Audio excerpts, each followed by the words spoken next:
The issue of changing both the Maitland boys and girls high schools into two separate co-educational schools began more than 2 years ago. Recent heated meetings of opponents to the move would seem to have come too late though, as the Education Minister Rod Cavalier has already decided to go ahead with the move. Last night a small but determined group of opponents met in Maitland and accused local member Alan Walsh of misrepresentation over the issue. They've called for an urgent meeting with Premier Rann and Rod Cavalier because they say the majority of Maitland residents oppose the move. Some of the facts that have come to light from the initial promoters of this move has shown that there was such a minority number of people that moved it, they could hardly be called as truly representative of this community. Local member Alan Walsh says that several comprehensive surveys have shown that residents are in favour and says the move is part of a statewide plan which has seen more than 30 schools converted to co-education in the last 10 years.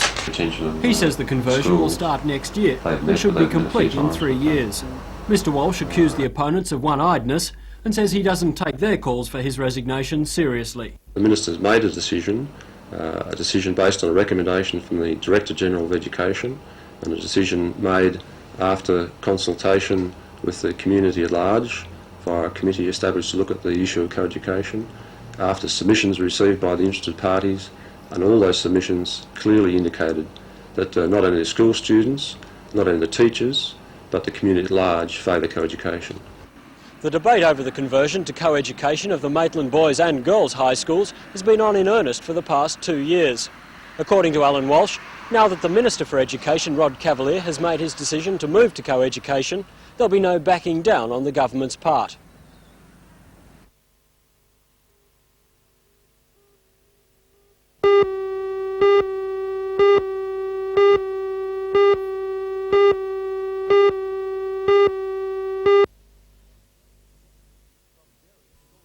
From various sources, we've been able to build a list of local passengers rescued from the Russian cruise liner. This list may not be complete. Mr and Mrs Norwood are an elderly couple from Bullaroo. Ellen Ethel and John Fowler are listed as Newcastle residents. Mr and Mrs Cartwright are from Marmong Point. Miss Dillon and Miss Cottle are also on the passenger list from Niagara Park near Gosford. The Mikhail Lermontov is no stranger to our port. The ship took on Newcastle passengers in February last year, bound for a South Pacific cruise. The sister ship, Alexander Pushkin, is cruising the islands at the moment. The ship takes its name from a 19th century Russian poet. It was built in 1972 and extensively refurbished in West Germany 4 years ago. Local travel agents had been considering using the ship for cruises out of Newcastle again next year. But there's a certain irony. 70 Newcastle people were expected to board the boat this Friday.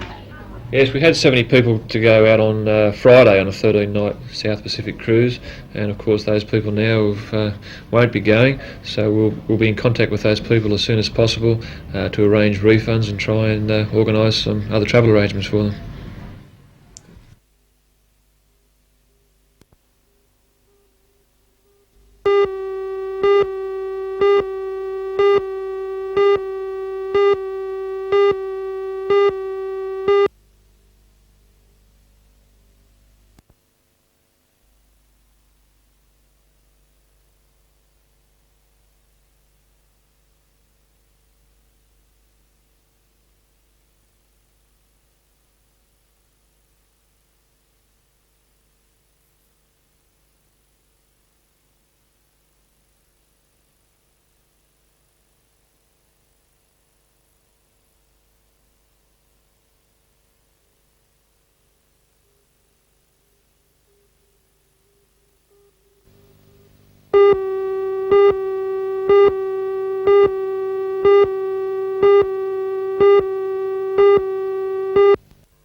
This was the state of the Maitland Showground on December the 8th last year. Heavy rains, violent winds and flash floods resulted in property loss of more than $150,000. As Show Secretary Mari Malone explains, the damage was extensive. We had one of our main pavilions, the Rural Youth Pavilion and Agricultural Display Building, that was completely demolished, and all the fences were knocked down, completely blown off, out of the ground. Stabling, there was a lot of damage done to stabling, both our new stables right across the far end of the ground and all our old stables. Down this ground there was, 2 or 3 lots of those demolished. Today, however, final touch-ups to pavilions and sideshows were being made in preparation for a big show, especially for the rural sector. Well, Maitland, I think, is trying to get back to the agricultural side of shows. We have a good ring events, all horse programs, show jumping, trotting.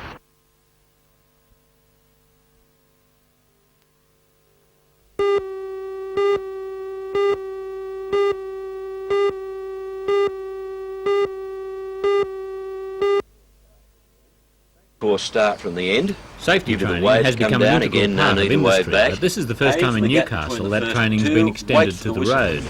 At the Adamstown Driver Training Range, some 60 Newcastle employees who drive anything from vans to four-wheel drives or small sedans in the work are taking part in an intensive driving course organised by the National Safety Council. The aim of the program, devised by instructor Bill Hartnett, is to improve a driver's ability to take evasive action by braking effectively or steering around a crash.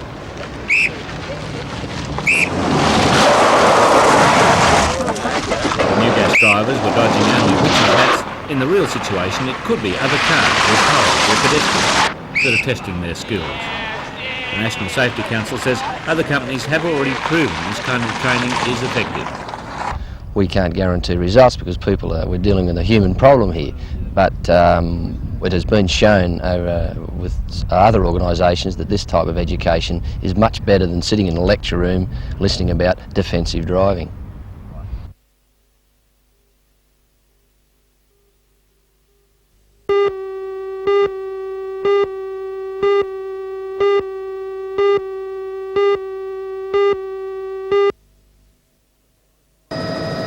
The men are striking over Electricity Commission plans to introduce shift work maintenance. The Commission says it would save money in overtime payments and employ more workers. The strike goes against New South Wales Labor Council policy, which supports shift work.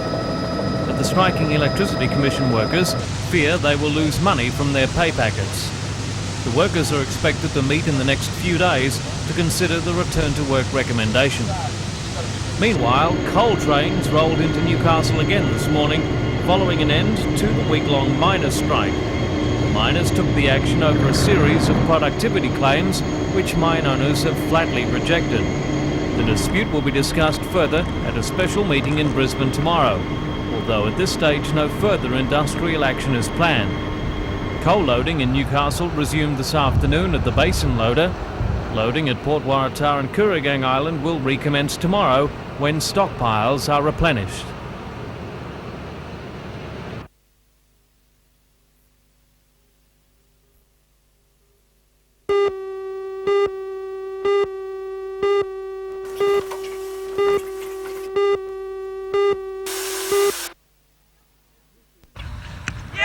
This year's Newcastle United is a blend of a few experienced players with a majority of players who'd best be described as young but enthusiastic.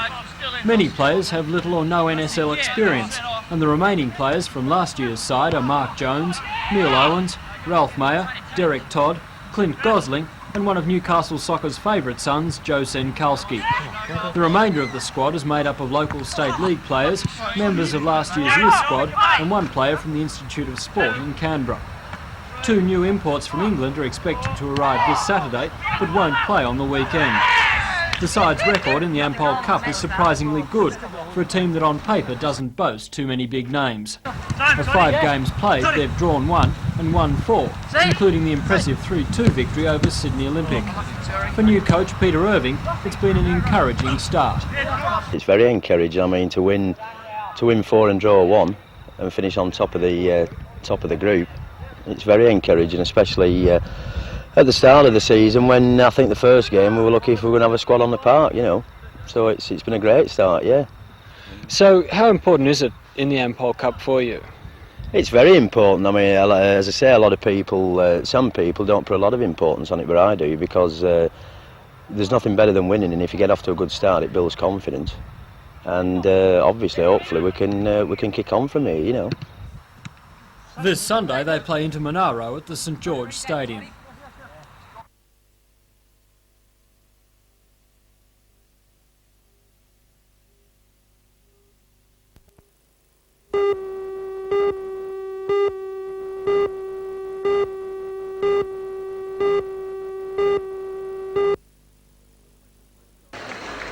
A quick look at any of the area's beauty quests reveals that there's no shortage of beautiful women in the area. And indeed, the 1986 Newcastle Star Sitmar Showgirl quest boasts 24 beautiful and vivacious entrants. A large crowd looked on last night at Stockland Roseland as radio personality Kev Kellaway introduced the girls in turn for a quick chat. Many of the entrants have entered other recent beauty quests, and among the lineup was Miss Summergirl and Miss Hunter Valley. The 1986 showgirl will be announced and crowned during a spectacular ceremony at the Newcastle show next Thursday night. I've always wanted to know who The does the one-hour hairdressing presentation ceremony will feature the marching koalas, 20 cheerleaders, 24 scout venturers and members of the MG Car Club. It will be capped with a huge fireworks display. First prize in this year's Newcastle Showgirl is a cruise aboard the Sitmar's cruise liner, the Fair Star. Have they ever been... Is that a New Zealand company?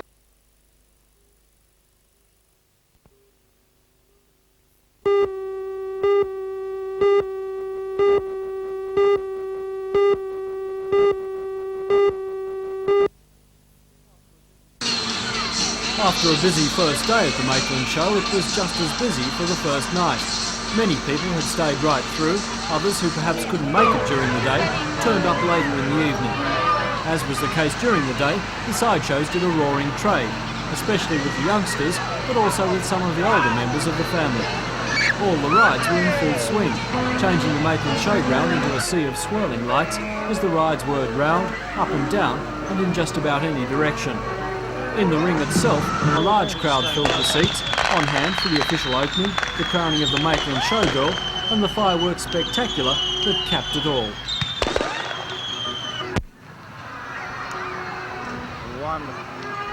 The show continues tomorrow with a score of exciting activities.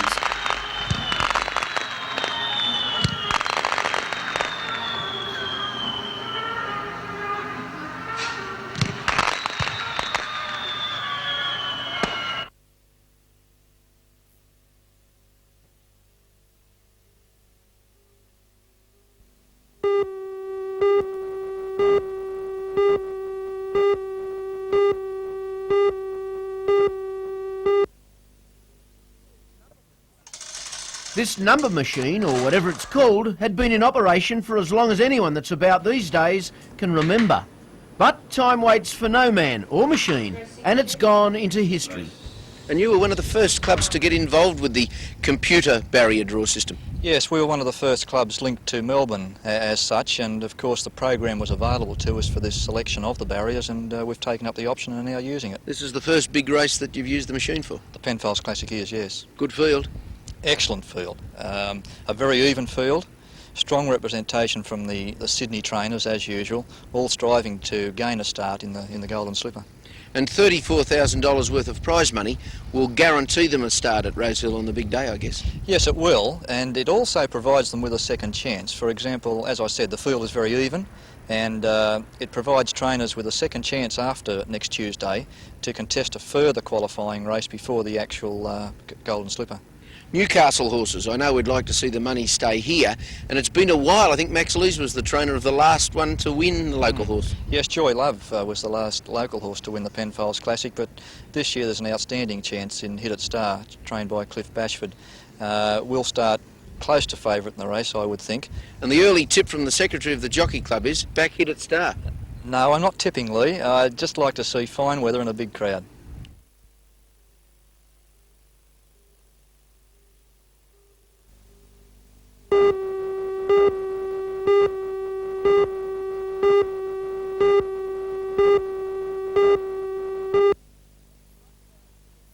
And he's not without a chance this year, with a colt called Prince Arthur, who's won at the track. At the 200, and Prince Arthur going strongly. It's 2.5 lengths in front. In second place was Tanboy, followed by Playing the Palace, but 50 to go. It's all Prince Arthur. He can put them down well, and Prince Arthur comes away to score easily by 3 lengths. In second place was Tanboy. Yes, he's a very good type, and he's shown, you know, a fair bit of ability. He's only had 3 starts for 2 wins and a third at Randwick. You were pleased with that run at Randwick? It was a very good run. He got left at the barrier that day and came from last and ran third. So the 1200 may not worry him? No, it won't worry him. I don't think so, no. Some of the field, though, are going to be tested here at Newcastle over that distance, aren't they? Yeah, it's a hard 1200.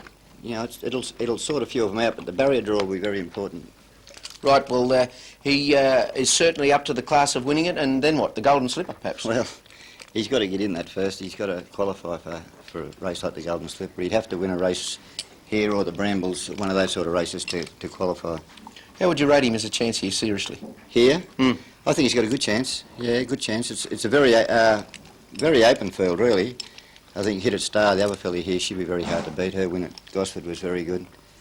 But, you know, I do give him a chance in the race.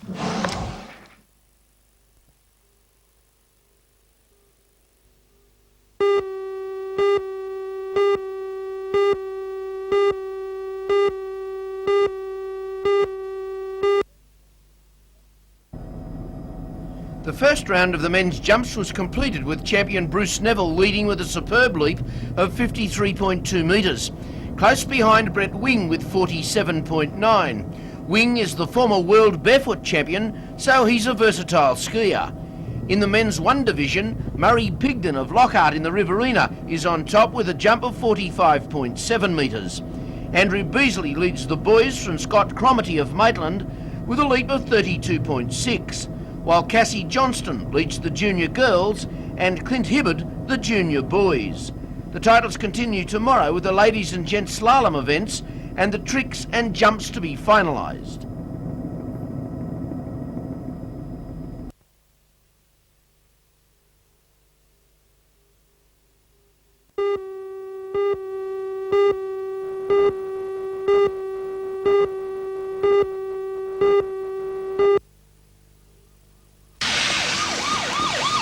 The worst of the accidents blocked City Road near the intersection with Scenic Drive just after 4 this afternoon. This middle-aged man was the driver of a Holden Commodore, which collided with a Toyota Camry driven by an elderly man.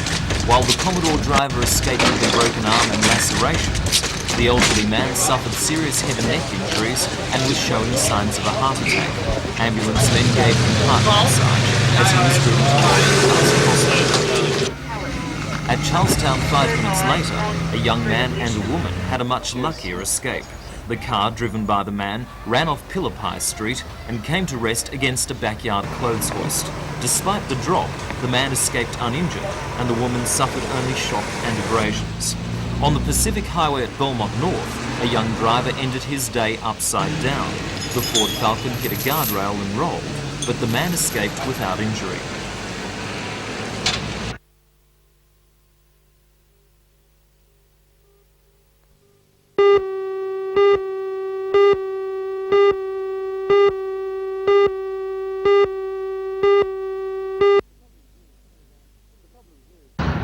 The problem here is not about equipment or facilities, it's purely a shortage of manpower. Throughout the state of New South Wales, there is one police officer for every 477 people. Taking those statistics, there should be a force of around 83 officers here in the Toronto service area. In fact, there's only 26. Hence, according to the Chamber of Commerce, there are many times that the station is left unattended, or as in the case this afternoon, in the hands of a junior constable. The Chamber says it appreciates what the local officers do, but that with so few on duty at any one time, the service area, which takes in YE, the Wattigans, Morisset, Dora Creek and Wangi, can't be properly covered. It's an issue that they've been highlighting to the government since 1983. 18 months ago, a petition bearing 1,200 signatures was presented to the then Police Minister, Peter Anderson. Since then, 2 extra officers have been allocated to the station. However, due to an industrial dispute, they have not yet taken up their posts. With the Morisset Chamber of Commerce now also taking up the issue with the Police Minister, the Toronto Chamber says now is the time for action. We've had untold break-ins. We can't get enough police when we want the police. Most of the time, after hours, the police station's unmanned. You can't blame the police. They've got to come from Wall's End, but it can take them up to half an hour to answer a call, and people don't want to be waiting half an hour for an emergency call.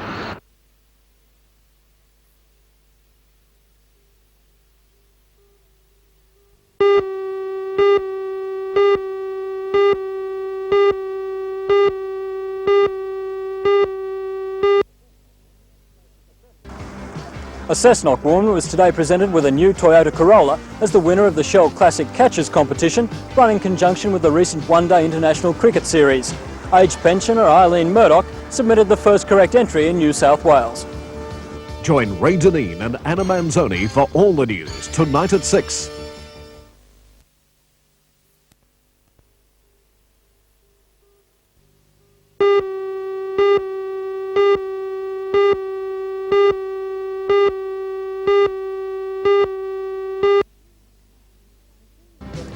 In 2 years' time, the Newcastle Conservatorium's $4 million performance hall and complex will be completed behind this building. It's part of a bicentennial project which will mean changes and give the Conservatorium its independence. Join Ray Deneen and Anna Manzoni for all the news tonight at 6.